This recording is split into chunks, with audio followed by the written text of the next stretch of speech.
नमस्कार, मैं डॉक्टर पवन तिवारी एक बार फिर से आप सभी लोगों का आपके ज्ञान गंगा कोचिंग इंस्टीट्यूट के ऑनलाइन स्टूडियो में स्वागत करता हूं। जैसा कि आप सभी लोग जानते हैं, इस कोरोना काल में हम सभी लोग यहाँ पर इसलिए मेहनत कर रहे हैं जिससे कि घर बैठे आपको स्टडी करने का अवसर प्राप्त हो, जिससे कि आप CTET की बेहतर तैयारी कर पाएँ और अच्छा नंबर ले आ सके। और इसी कड़ी को मद्देनजर रखते हुए आज मैं आपके सामने एक और महत्वपूर्ण टॉपिक लेकर के प्रस्तुत हूं और उस टॉपिक का नाम है कॉल। लेकिन कॉल पर बात करने से पहले हमें यह जानना होगा कि वास्तव में समय क्या है और काल क्या है। आप जानते हैं समय को अंग्रेजी में टाइम कहते हैं और काल को टेंस कहते हैं। तो आखिर दोनों में आधारभूत अंतर क्या है? अगर बात की जाए समय की तो इसको परिभाषित करते हुए हम कह सकते हैं भूत, वर्तमान और भविष्यत काल के मिश्रित योग को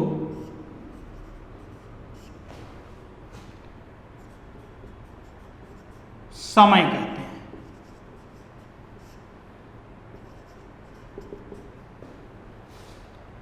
और जरा काल की परिभाषा देखिएगा।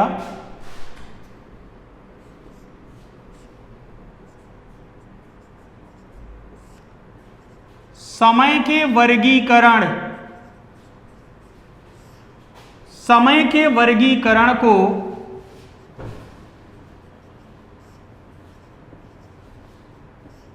काल कहते हैं। यहां दो चीजें हमारे सामने आई। अगर समय को हमने विभाजित कर दिया, अलग अलग कर दिया, तो वो काल हो गया। और अगर भूत, वर्तमान और भविष्य काल तीनों को एक साथ मिला करके हमने रखा तो वह समय हो। मैं इसको और अच्छे तरीके से आपको समझाता हूं। ये देखिए, मान लीजिए ये आपकी ज्ञान गंगा कोचिंग है। मैं मानता हूं कि ये ज्ञान गंगा कोचिंग टाइम है और इस ज्ञान गंगा कोचिंग में कई कमरे हैं। तो जितने कमरे हैं ये सब क्या हैं? काल है। मुझे ये बताइए, किसी भी कोचिंग संस्थान में, मैं केवल ज्ञान गंगा की बात नहीं कर रहा हूं, किसी भी कोचिंग संस्थान में क्या सभी तरह की प्रतियोगी परीक्षाओं की तैयारी करने वाले बच्चों को एक साथ पढ़ाया जा सकता है? कभी नहीं पढ़ाया जा सकता। उनकी अलग अलग क्लासेस चलेंगी। जैसे टेट की क्लास अलग चलेगी, CTET की क्लास अलग चलेगी, TGT की क्लास अलग चलेगी, PGT की क्लास अलग चलेगी, लेखपाल की क्लास अलग चलेगी। मतलब जितने एग्जाम्स की तैयारी हो रही है उतनी क्लासेज अलग अलग चलेंगी। तो इसी को जब हमने समय को एक साथ रखा, तीनों कालों को एक साथ मिला करके रखा, तो वो टाइम बन गया। और जब हमने समय को अलग अलग कर दिया, टुकड़ों में बांट दिया, तो वो काल बन गया। तो समय को टुकड़ों में विभाजित करना क्या कहलाता है? काल कहलाता है। आप जानते हैं, जैसे हम साइंस पढ़ते हैं तो क्यों नहीं पूरा साइंस हम एक साथ पढ़ लेते? नहीं पढ़ सकते, क्योंकि सबकी अलग अलग कैटेगरी है। जीव विज्ञान अलग है, जीव विज्ञान की भी शाखाएं हैं, जंतु विज्ञान है, वनस्पति विज्ञान है, फिजिक्स है, केमिस्ट्री है और तमाम विज्ञान है। विज्ञान के अंतर्गत तो सब कुछ आता है, लेकिन फिर भी हम इनकी अलग अलग शाखाओं का अध्ययन करते हैं। इसलिए करते हैं जिससे कि हम इनको सही तरीके से अध्ययन कर पाए। उसी तरह से भूतकाल, भविष्यत काल और वर्तमान काल, ये तीनों समय के अंग हैं। इन तीनों को अगर एक साथ मिला करके रखेंगे तो ये समय कहलाएंगे। और अगर हम इनको भूतकाल, भविष्यत काल, वर्तमान काल, अगर इनको पार्ट्स में डिवाइड कर देंगे तो ये क्या बन जाएंगे? काल बन जाएंगे। तो the classification of time is called tense. समय के वर्गीकरण को ही काल कहते हैं। समय को टुकड़ों में अगर हमने बांट दिया तो वह काल बन गया, और अगर भूत, वर्तमान और भविष्यत काल एक साथ हैं तो वह समय कहलाएंगे। तो ये एक छोटा सा उदाहरण आपके सामने मैंने प्रस्तुत किया, और मुझे पूरी उम्मीद है कि आप समझ गए होंगे कि ये समय और काल में अंतर क्या है। इसको थोड़ा और अच्छे से समझिए। ये बताइए, हमने यहां लिख दिया वर्तमान काल, यहां हमने लिख दिया भूतकाल, और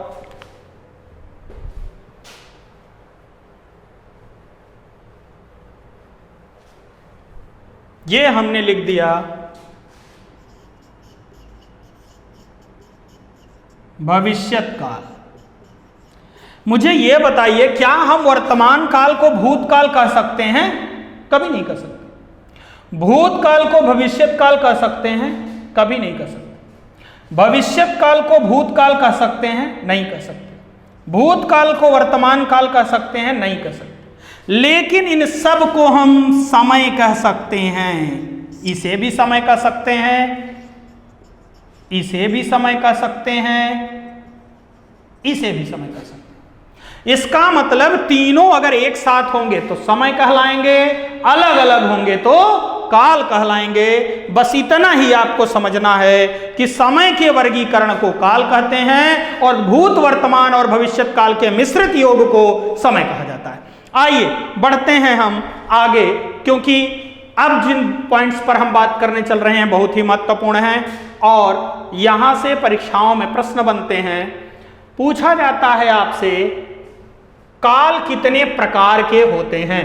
देखिए, हिंदी और अंग्रेजी इन दोनों विषयों में काल हैं, लेकिन दोनों में पर्याप्त अंतर है, और इस अंतर को हम आज स्पष्ट करेंगे कि वास्तव में दोनों में कितना बड़ा अंतर है।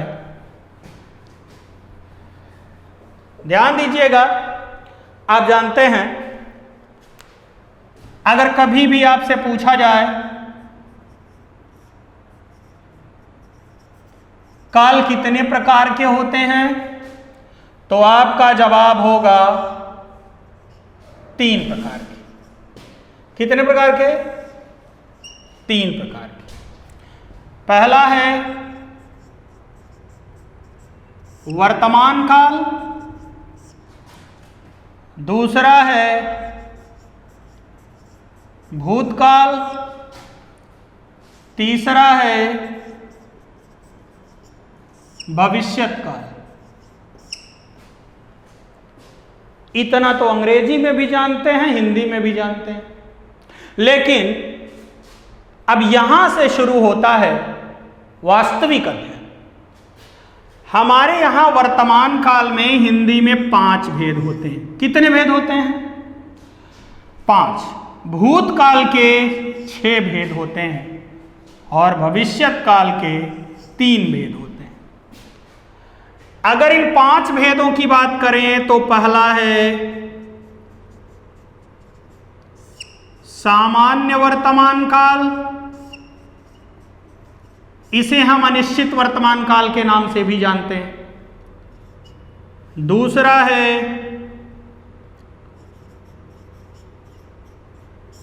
अपूर्ण वर्तमान काल, इसे हम तात्कालिक वर्तमान काल के नाम से भी जानते हैं। तीसरा है पूर्ण वर्तमान काल, चौथा है संदिग्ध वर्तमान काल,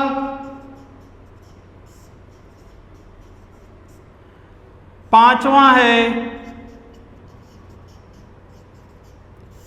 संभाव्य वर्तमान काल। तो ये वर्तमान काल के आपके 5 भेद हैं। और ध्यान दीजिएगा, कभी कभी परीक्षा में पूछता है, सामान्य वर्तमान काल के जगह पर अनिश्चित वर्तमान काल दे देता है, अपूर्ण वर्तमान काल के जगह पर तात्कालिक वर्तमान काल दे देता है। तो किसी भी तरीके से आप गफलत में मत रहिएगा, ये जानते रहिए कि ये अगर भूतकाल के भेदों पर चर्चा करें, पहला है सामान्य भूतकाल। सामान्य भूतकाल को अनिश्चित भूतकाल भी कहा जाता है। दूसरा है आसन्न भूतकाल। आसन्न भूतकाल को निकट भूतकाल भी कहा जाता है। तीसरा है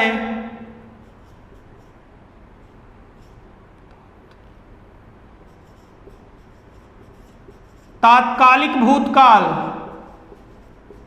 इसे हम अपूर्ण भूतकाल भी कहते हैं। चौथा है पूर्ण भूतकाल। पांचवा है संदिग्ध भूतकाल। और छठा है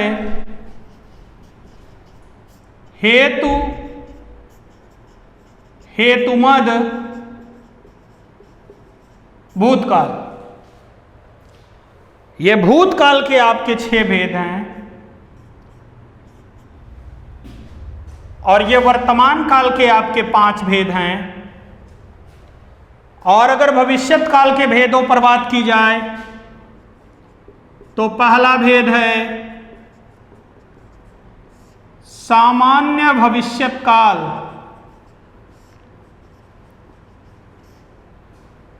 इसको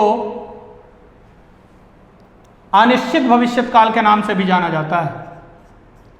दूसरा है संभाव्य भविष्यत काल।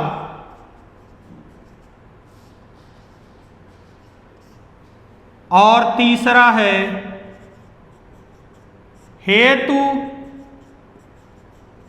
हेतुमद भविष्यत काल। तो कभी भी परीक्षा में अगर आपसे पूछे वर्तमान काल के कितने भेद होते हैं, आपका जवाब होगा 5 भेद होते हैं। सामान्य वर्तमान काल, अपूर्ण वर्तमान काल, पूर्ण वर्तमान काल, संदिग्ध वर्तमान काल, संभाव्य वर्तमान काल। अगर पूछे भूतकाल के कितने भेद होते हैं, 6 भेद होते हैं। सामान्य भूतकाल, आसन्न भूतकाल, तात्कालिक भूतकाल, पूर्ण भूतकाल, संदिग्ध भूतकाल, हेतुमत भूतकाल। और अगर कभी पूछे भविष्यत काल के कितने भेद होते हैं तो आपका जवाब होगा 3, सामान्य भविष्यत काल, संभाव्य भविष्यत काल और हेतुमत भविष्यत काल। तो ये तो हमने अभी इसके भेदों पर चर्चा किया। आइए अब एक एक काल को लेकर के हम बात करते हैं, उसके लक्षणों को लेकर के बात करते हैं और उसके उदाहरणों पर बात करते हैं। तो इस कड़ी में सबसे पहले हम देखेंगे वर्तमान काल। अगर आप इसका स्क्रीनशॉट लेना चाहें तो ले लें, जिससे कि मैं आगे अपना कार्यक्रम बढ़ा सकूं। स्क्रीनशॉट ले सकते हैं। चलिए मिटाते हैं इसको। आइए अब हम बात करेंगे वर्तमान काल पर। वर्तमान काल, इसके बारे में बहुत कुछ बताने की जरूरत नहीं है। ऐसी घटनाएं जो हमारी आंखों के सामने घटित होती हैं सब वर्तमान काल हैं। तो वर्तमान काल के मैंने आपको पहले ही बता दिए हैं कि 5 भेद होते हैं। और ये 5 भेद मैंने पहले ही आपको बताए हैं, लेकिन इस पर हम चर्चा करेंगे, इसलिए यहां पर मैं इसको एक्सप्लेन करने चल रहा हूं। पहला है आपका सामान्य वर्तमान काल। सामान्य वर्तमान काल को किस और नाम से जाना जाता है? अनिश्चित वर्तमान काल। इसके बाद दूसरा है आपका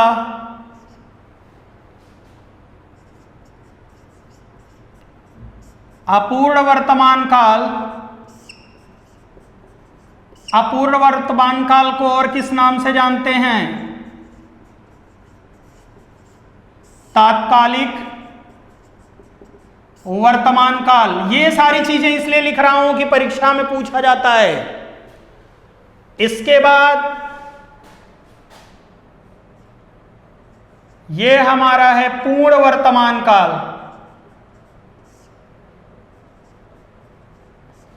और ये है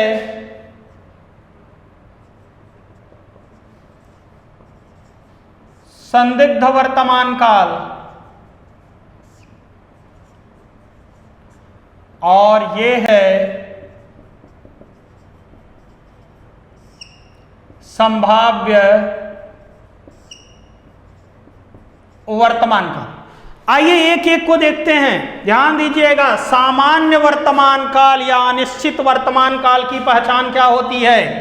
वाक्यों के अंत में क्या आता है? पहचान मैं यहां लिख दे रहा हूं, इतने से पता चल जाएगा आपको। वाक्यों के अंत में क्या आता है? ता है, ती है, ते हैं। अगर ऐसे शब्द आते हैं,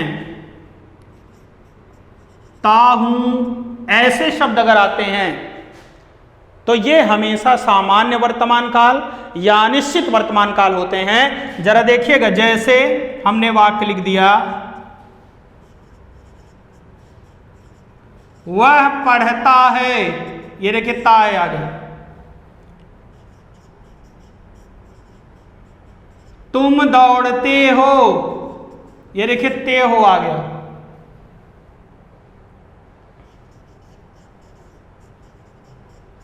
मेरी मां खाना पकाती है, ये देखिए ती है आगे।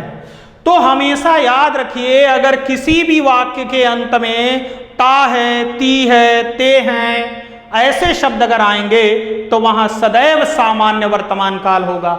मुझे लगता है आप इसको समझ गए हैं। अगर तात्कालिक वर्तमान काल या अपूर्ण वर्तमान काल के पहचान की बात करें,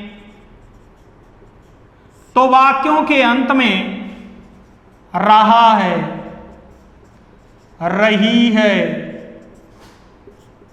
रहे हैं, रहे हो, अगर ऐसे शब्द जुड़े रहेंगे तो वह हमेशा अपूर्ण वर्तमान काल या तात्कालिक वर्तमान काल होगा। जैसे हमने यहां लिख दिया, वह दौड़ रहा है, तुम पत्र लिख रहे हो, ये देखिए रहे हो, रहा है। तो अगर ऐसे शब्द बनते हैं क्रियाओं के अंत में, वाक्यों के अंत में, तो वो सदैव अपूर्ण वर्तमान काल या तात्कालिक वर्तमान काल होता है। आइए लगे हाथों पूर्ण वर्तमान काल पर भी चर्चा कर लेते हैं, इसकी पहचान पर बात कर लेते हैं। अगर इसकी पहचान की बात करें तो वाक्यों के अंत में चुका है, चुकी है, चुके हैं, या है, ई है, ए हैं, आ है, ई है, ए हैं, ऐसे शब्द आते हैं। अगर ऐसे शब्द कभी भी आएंगे तो वो हमेशा पूर्ण वर्तमान काल होगा। जैसे मैंने यहां लिख दिया, आप वाक्य देख सकते हैं, वह घर चला गया है, ये देखिए या है आ गया। तुम खा चुके हो, ये देखिए चुके हो आ गया। तो अगर ऐसे वाक्य आएंगे तो हमेशा याद रखिएगा पूर्ण वर्तमान काल होगा। संदिग्ध वर्तमान काल पर भी बात कर लेते हैं। अगर इसकी पहचान की बात करें, ध्यान दीजिएगा, ये पहचान अगर याद रखेंगे तो बहुत ज़्यादा डिटेल में आपको पढ़ने की आवश्यकता नहीं है, क्योंकि ये क्रैश कोर्स चल रहा है और इसमें मैं ज़्यादा से ज़्यादा आपको पढ़ा देना चाहता हूँ, इसलिए मैं बहुत डीपली इसमें नहीं जाना चाहता। सिर्फ आपको एक ट्रिक दे रहा हूँ जिससे कि आप वाक्यों को पहचान सकें। तो अगर संदिग्ध वर्तमान काल की पहचान की बात की जाएगी तो वाक्यों के अंत में क्या आएगा? ता होगा, ती होगी,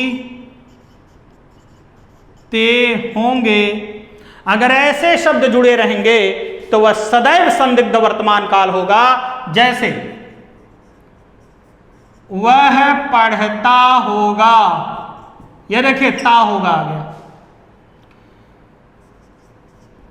लड़के रोते होंगे, ये देखिए ते होंगे आ गया।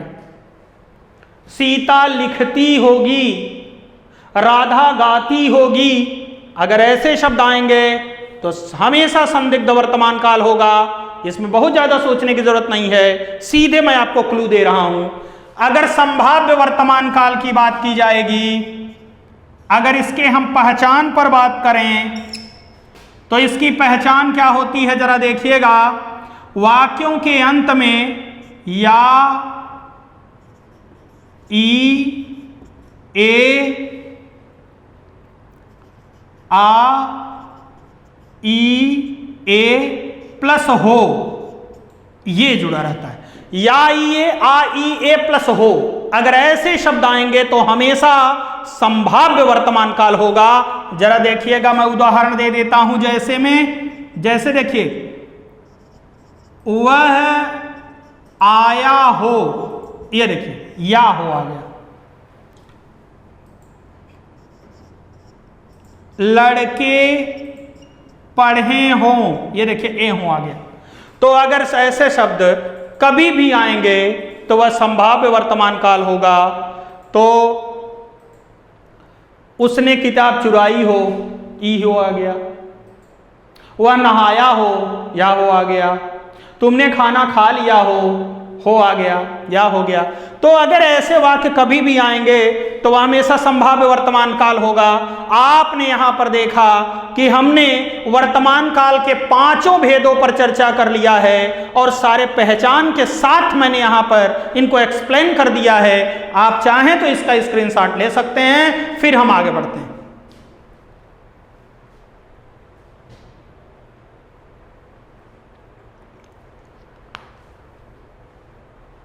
तो चलिए अब हम इसको मिटाते हैं और बढ़ते हैं भूतकाल की तरफ।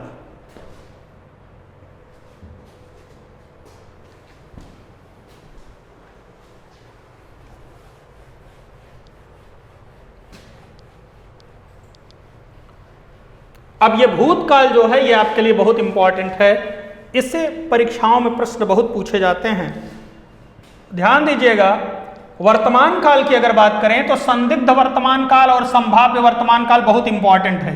यहां से प्रश्न बनता है और मुझे लगता है ये आप दोनों समझ गए हैं। ता होगा, ती होगी, ते होंगे। अगर आएंगे तो संदिग्ध वर्तमान काल। या ये, आ ये के बाद अगर हो जुड़ा रहेगा तो संभाव्य वर्तमान काल होगा। तो इस चीज को हमेशा याद रखिएगा। आगे बढ़ते हैं हम भूतकाल की तरफ। अब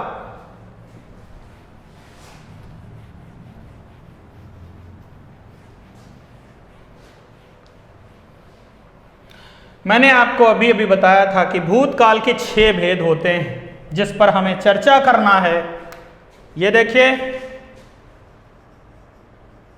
भूतकाल। भूतकाल सीधी सी बात है, बीती हुई जितनी घटनाएं हैं सब भूतकाल के अंतर्गत आती हैं। तो अगर भूतकाल के भेदों पर चर्चा करें तो पहला भेद है आपका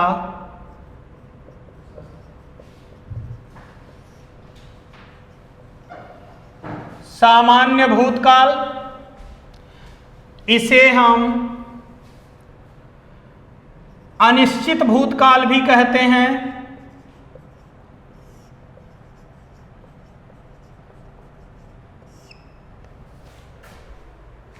दूसरा भेद है आपका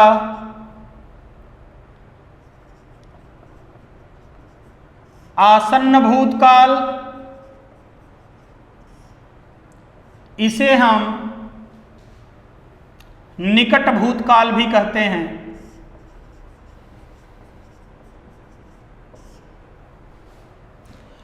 तीसरा भेद है आपका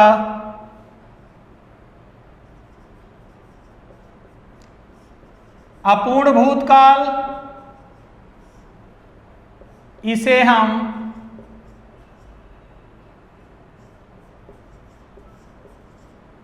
तात्कालिक भूतकाल भी कहते हैं।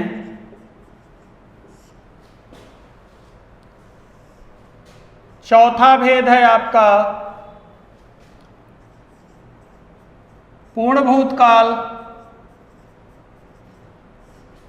पांचवा भेद है आपका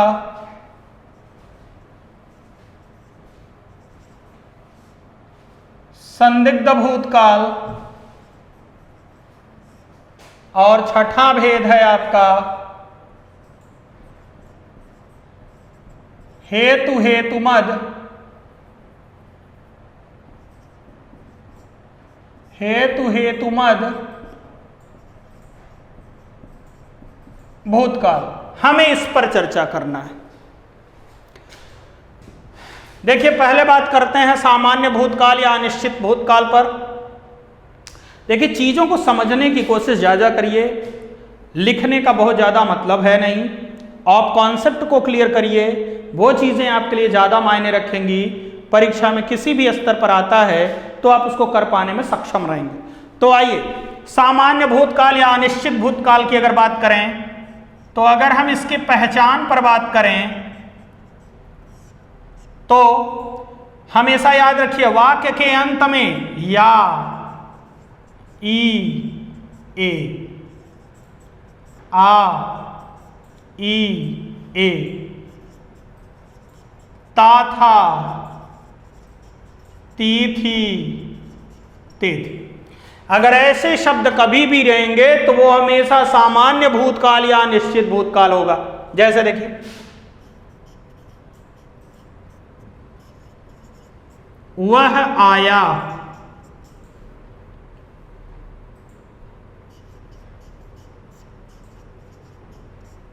तुम वहां पहुंचे। ये देखिए, ए आ गया, या आ गया। लड़के फुटबॉल खेलते थे। ये देखिए, थे आ गया। तो अगर ऐसे शब्द आएंगे तो वो हमेशा सामान्य भूतकाल या निश्चित भूतकाल होगा। आइए बात करते हैं आसन्न भूतकाल या निकट भूतकाल की। बहुत इंपॉर्टेंट है, परीक्षा में सबसे ज्यादा पूछा जाता है। देखिए, मैंने आपको पूर्ण वर्तमान काल पढ़ाया। पूर्ण वर्तमान काल में मैंने आपको बताया था कि वाक्य के अंत में चुका है, चुकी है, चुके हैं, या है, ई है, ए हैं, आ है, ई है, ए हैं, ऐसे शब्द जुड़े रहते हैं। तो पूर्ण वर्तमान काल का जो वाक्य होता है, यदि उसी के साथ हम कोई कालवाचक अव्यय जोड़ दें या कोई पूर्वकालिक क्रिया जोड़ दें तो वह क्या बन जाएगा? आसन्न भूतकाल या निकट भूतकाल बन जाएगा। आसन्न का अर्थ ही होता है निकट, अर्थात ऐसी क्रिया जो निकट भूतकाल में संपन्न हुई हो, तो यह पूर्ण वर्तमान काल के नजदीक होती है। तो इसकी पहचान जरा देखिएगा, क्या क्या आएंगे वाक्य में? कालवाचक अव्यय, जैसे अभी, अभी, अभी, थोड़ी देर पहले, तुरंत,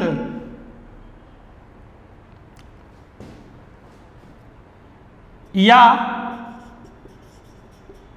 क्रिया प्लस कर, पूर्वकालिक क्रिया, अगर ये सब आए। इसके अलावा अगर वाक्य के अंत में चुका है, चुकी है, चुके हैं, या है, ई है, ए है, आ है, ई है, ए हैं। अगर ऐसे शब्द जुड़े रहेंगे तो वहां हमेशा आसन्न भूतकाल या निकट भूतकाल होगा। ध्यान दीजिएगा, चुका है, चुकी है, चुके हैं, या है, ई है, ये हैं, ये सब किसकी पहचान है? पूर्ण वर्तमान काल की। और अगर पूर्ण वर्तमान काल के वाक्य में अगर ऐसे शब्द कालवाचक अव्यय या क्रिया प्लस कर पूर्वकालिक क्रिया, अगर ये सब जुड़ा रहेगा तो वहां हमेशा आसन्न भूतकाल होगा। आप एक उदाहरण देखिए, वह थोड़ी देर पहले यहां से गया है। यह देखिए, थोड़ी देर पहले आया है और यहां से गया है, तो वाक्य कौन सा बना आपका? आसन्न भूतकाल। और अगर यहां से हम थोड़ी देर पहले को हटा दें तब यह कौन सा काल बनेगा? पूर्ण वर्तमान काल। वह यहां से गया है, ये देखिए यह है आगे। तो ये कालवाचक अव्यय अगर हटा देंगे तो पूर्ण वर्तमान काल बन जाएगा। इसके साथ पूर्वकालिक क्रिया का भी प्रयोग होता है, जैसे जरा देखिएगा, वह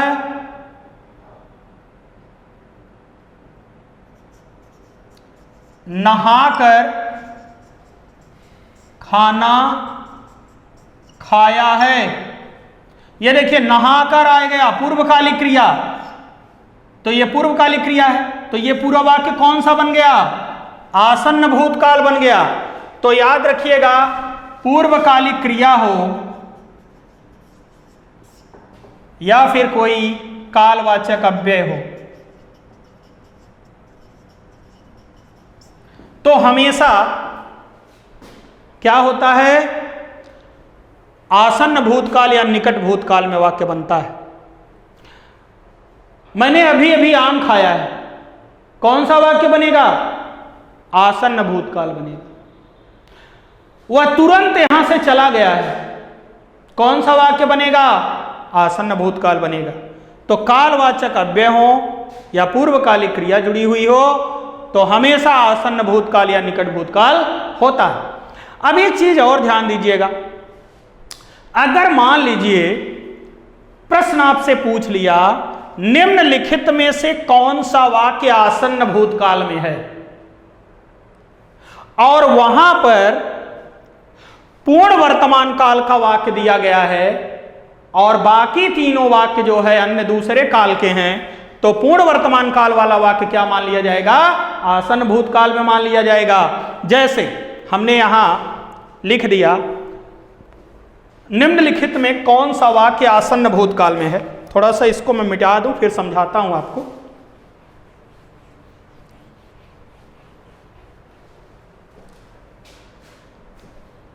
देखिए, मैं प्रश्न लिख रहा हूं, प्रश्न का जवाब पहला है ऑप्शन नंबर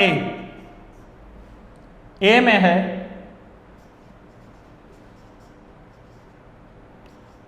वह पढ़ता होगा, पहला।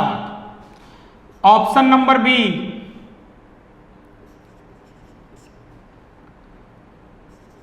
वह घर पहुंचा है। ऑप्शन नंबर सी,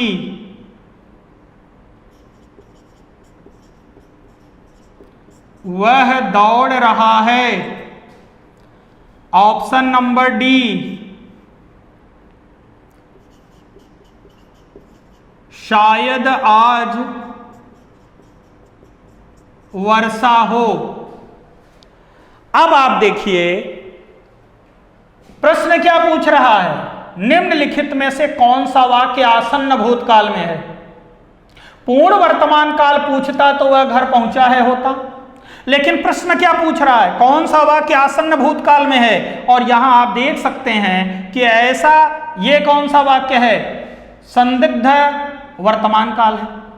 वह दौड़ रहा है, पूर्ण वर्तमान काल है।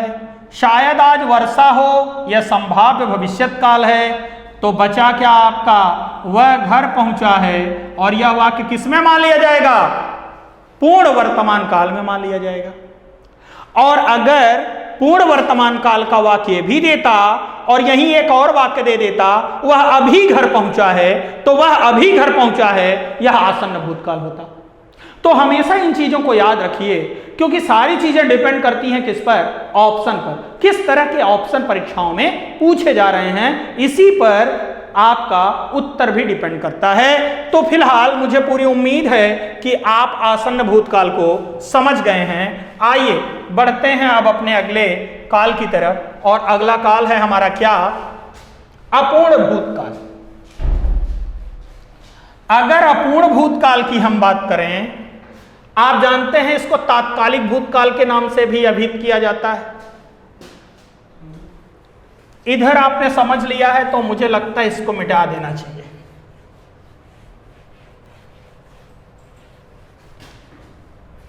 अगर तात्कालिक भूतकाल या अपूर्ण भूतकाल की बात की जाए तो इसकी पहचान पर जरा चर्चा कर लेते हैं।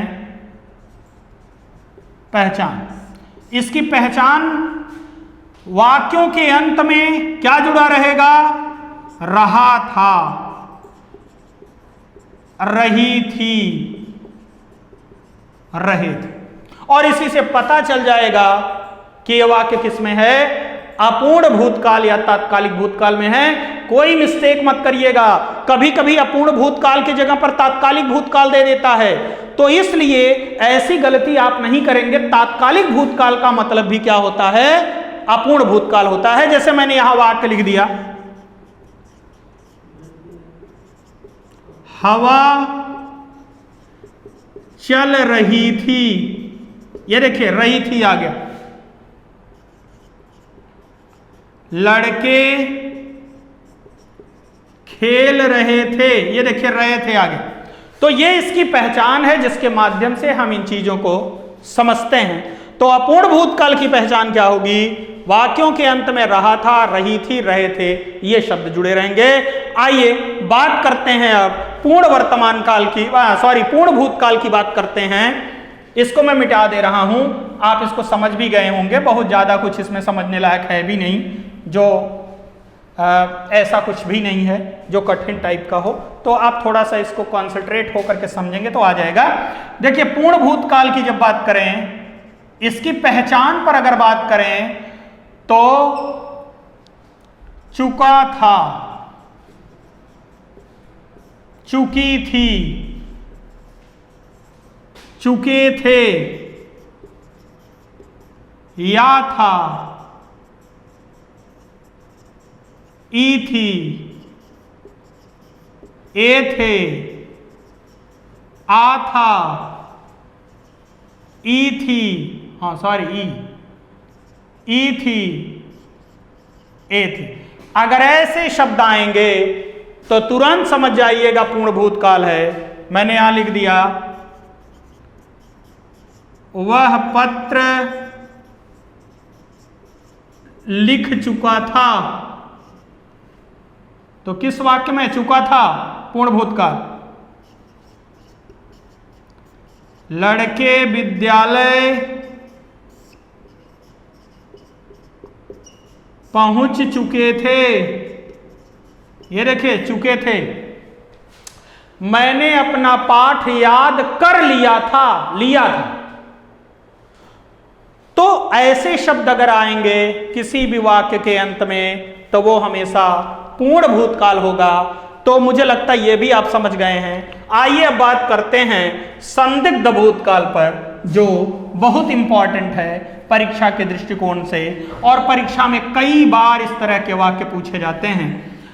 अंग्रेजी में आप पढ़े होंगे तो एक काल पढ़े होंगे पूर्ण भविष्यत काल, जिसके अंत में क्या होता था? चुका होगा, चुकी होगी, चुके होंगे।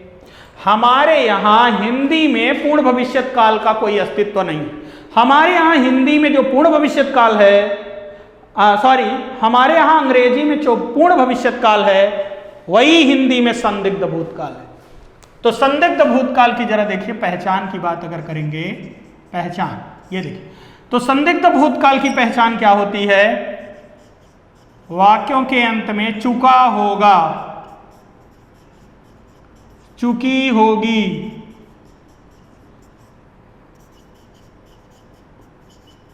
चुके होंगे, या होगा, ई होगी, ए होंगे,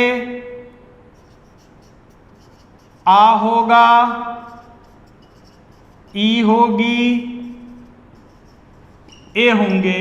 अगर ऐसे वाक्य, कभी भी ऐसे वाक्य आएंगे तो वो हमेशा संदिग्ध भूतकाल होगा। ये देखिए, आपने मेरा नाम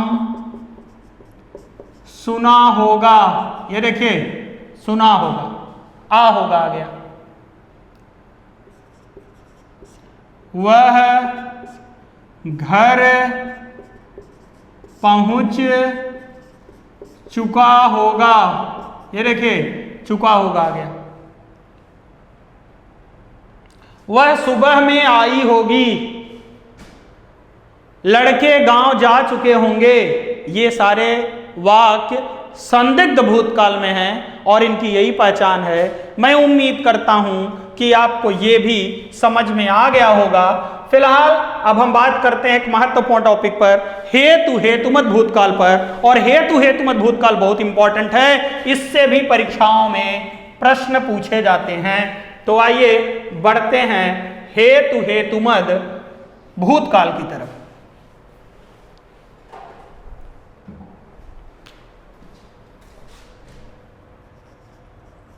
हेतु हेतुमत भूतकाल, इसमें प्रायः एक वाक्य में दो उपवाक्य जुड़े रहते हैं। क्या रहेंगे? ये देखिएगा जरा, उपवाक्य प्लस उपवाक्य बराबर वाक्य। इसमें जो पहला उपवाक्य होगा इससे शर्त का बोध होगा, और जो दूसरा उपवाक्य होगा इससे परिणाम का बोध होगा। दूसरी बड़ी चीज, ये जो वाक्य होंगे ये वाक्य प्रायः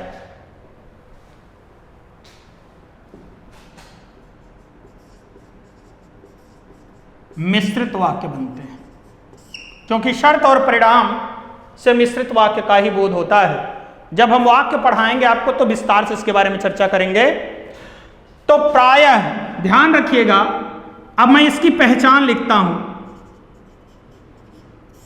वाक्यों के अंत में, दोनों उपवाक्यों के अंत में क्या रहता है? ता, ती, ते, होता, होती, होते। ये इसकी पहचान। दोनों उपवाक्यों के अंत में ता, ती, ते, होता, होती, होते ऐसे शब्द जुड़े रहते हैं, और इसी से पता चलता है कि यह वाक्य हेतु हेतुमत भूतकाल में है। प्रायः ऐसे वाक्यों में शुरुआत में यदि शब्द जुड़ा रहता है। क्या जुड़ा रहता है? यदि। अगर यदि नहीं भी जुड़ा रहेगा तो भी ता, ती, ते, होता, होती, होते से इसकी पहचान हो जाती है। जरा देखिएगा, यदि मैं आगरा गया होता तो मैंने ताजमहल देखा होता। ये जरा देखिएगा, इसमें भी होता, इसमें भी होता। इससे किसका बोध हो रहा है? शर्त का।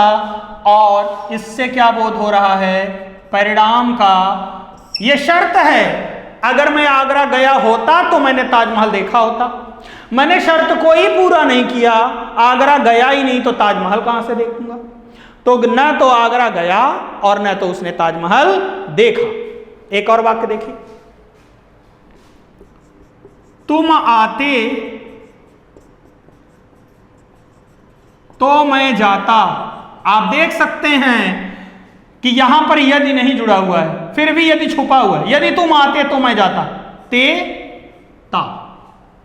ये भी आपका क्या है?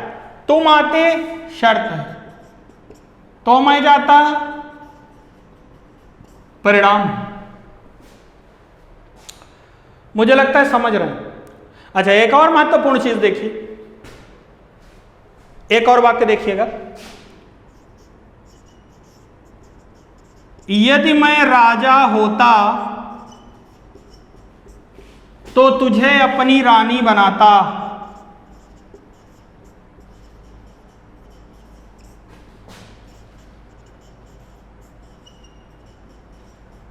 ये देखिए, होता ता, यदि मैं राजा होता, ये शर्त है, तो उसका रिजल्ट क्या निकलता? मैं तुझे अपनी रानी बना लेता।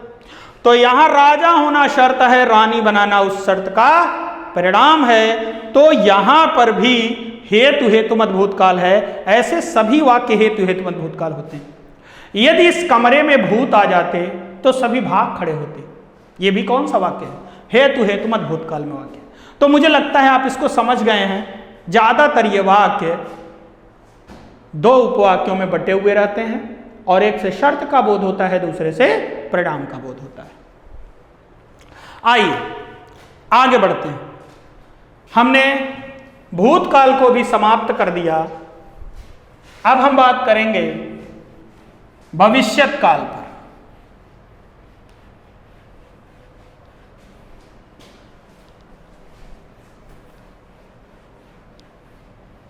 हेतु का अर्थ भी कारण होता है। तो जहां पर एक कारण दूसरे कारण पर अवलंबित हो, वहां पर क्या होता है? हेतु हेतुमत भूतकाल होता है। तो कुल मिला जुला करके आपने इसको सही तरीके से समझ लिया है, मैं ये उम्मीद करता हूं आपसे। आइए बढ़ते हैं अब हम भविष्यत काल की तरफ।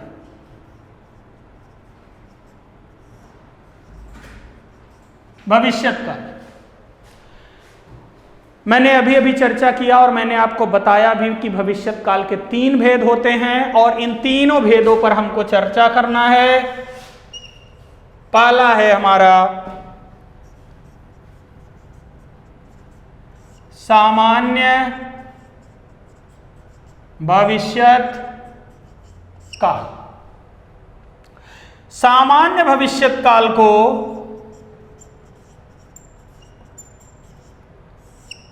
अनिश्चित भविष्यत काल भी कहते हैं। दूसरा भेद है हमारा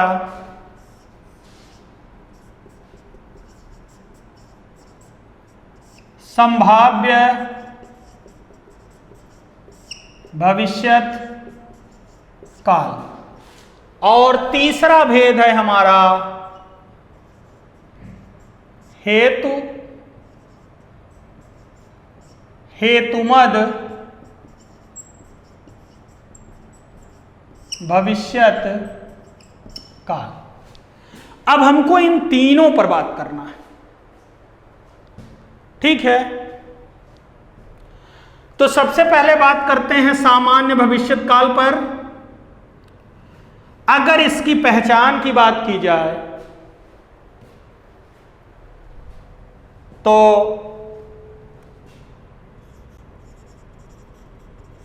देखिएगा,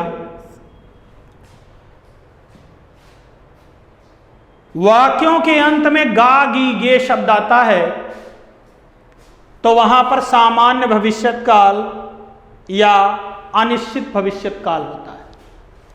यह देखिए, वाक्यों के अंत में क्या आएगा? गा गी गे, यही इसकी पहचान। अगर हमने लिख दिया वह पढ़ेगा, ये देखिए गा आ गया।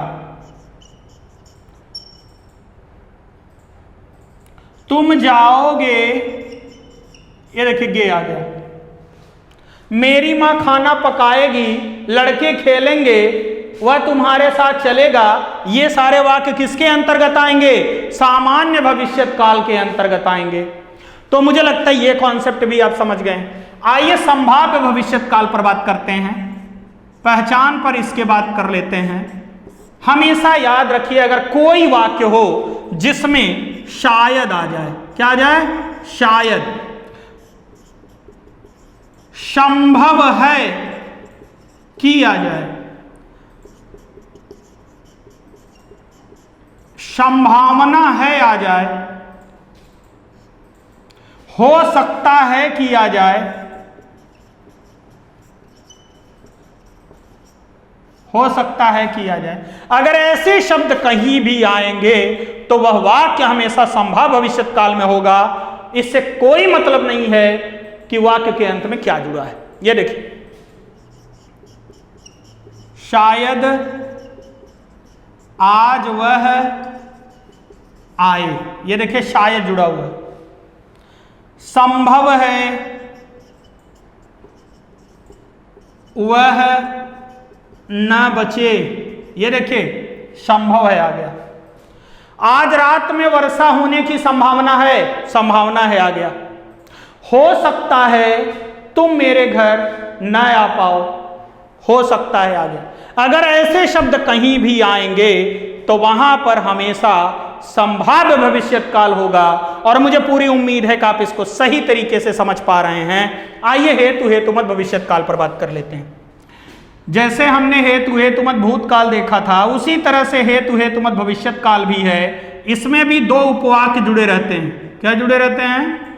दो उपवाक्य, उपवाक्य प्लस उपवाक्य। जो पहला उपवाक्य होता है इससे शर्त का बोध होता है, दूसरा उपवाक्य जो है इससे परिणाम का बोध होता है। अब इसकी सबसे बड़ी पहचान क्या है? दोनों उपवाक्यों के अंत में, दोनों उपवाक्यों के अंत में क्या जुड़ा रहेगा?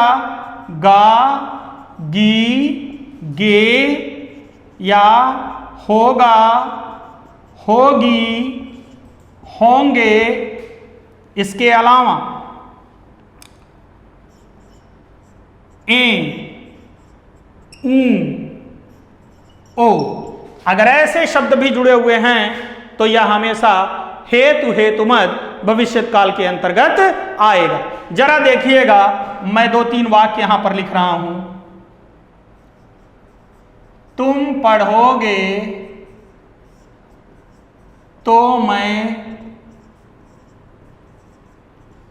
पढ़ाऊंगा, ये देखिए गे गा। तुम पढ़ोगे शर्त है, तो मैं पढ़ाऊंगा परिणाम है। और एक वाक्य देखिए, वह आए तो मैं जाऊं, ये देखिए ए ऊ। इससे शर्त का बोध, इससे परिणाम का बोध। इसके अलावा और भी वाक्य आप देख सकते हैं। यदि तुम कठिन परिश्रम करोगे तो सफल होगे।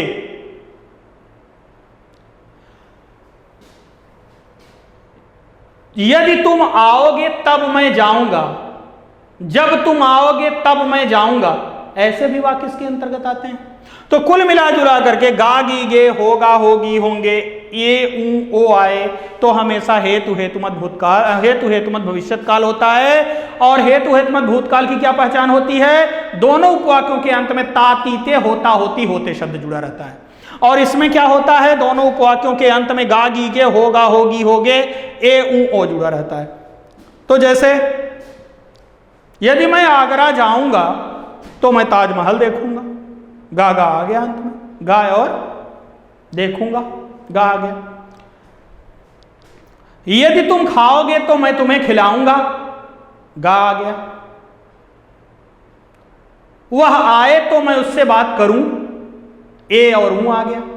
तो अगर ऐसे वाक्य कभी भी आएंगे तो ये सब हेतु हेतुमत भविष्यत काल के अंतर्गत आते हैं। और मुझे पूरी उम्मीद है कि ये तीनों काल आपको अच्छे तरीके से समझ में आ गए हैं। आप इसका स्क्रीनशॉट ले लीजिए जिससे कि आप सही तरीके से इसको समझ पाएं, और अगर परीक्षा में ऐसे वाक्य आए तो आप इसको जज कर पाएं।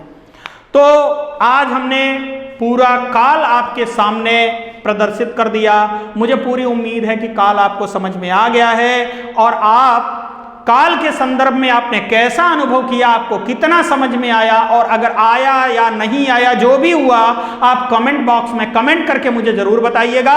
और यदि यह वीडियो आपको अच्छा लगा तो इसे लाइक करिए, अपने दोस्तों के साथ शेयर करिए, सब्सक्राइब करिए, और हमारे टीम के साथ ज़्यादा से ज़्यादा लोगों को जोड़ने का बीड़ा उठाइए, जिससे कि हम सभी लोग एक दूसरे के लिए एक दूसरे के साथ सहयोग करते हुए आगे बढ़ सकें। तो इसी के साथ अब मैं लूंगा आपसे विदा। That's all, thanks to all of.